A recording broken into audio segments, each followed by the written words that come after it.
படி ஏறப்ப சப்போர்ட்டோட கஷ்டப்பட்டு ஏறுறீங்களா, உங்க கால் பலகீனம் ஆயிடுச்சுங்க. அதுக்கு இப்ப சொல்ற எக்ஸசைஸ நோட் பண்ணிட்டு டெய்லி பண்ணுங்க.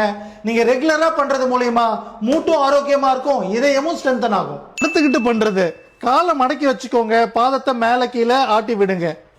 2 காலையும் ஒரே நேரத்துல மடக்கி நீட்டுங்க. காலை முட்டி மடக்காம 70 டிகிரி தூக்கி தூக்கி பொறுமையா விடுங்க. சைட்ல படுத்துட்டு முட்டி மடக்காம காலை தூக்கி விடுங்க. காலை மடக்கி வச்சுக்கோங்க, பாதம் 2ம் தொடணும், நீர் 2ம் தொடணும், தொட்டுட்டு இடுப்பு தூக்கி விடுங்க. நம்பர் 2, உட்காந்துட்டு காலை 2த்தையும் மேல தூக்கி தூக்கி விடுங்க. காலை நல்லா நீட்டிட்டு move the foot up and down பண்ணுங்க. காலை தொடைய தூக்கி தூக்கி விடுங்க. உட்காந்து எந்திரிச்சு நின்னுட்டு உட்காருங்க. நம்பர் 3, நின்னுகிட்டு பண்றது. சப்போர்ட் எடுத்துக்கோங்க, காலை மாத்தி மாத்தி முட்டி மடக்காம தூக்கி விடுங்க.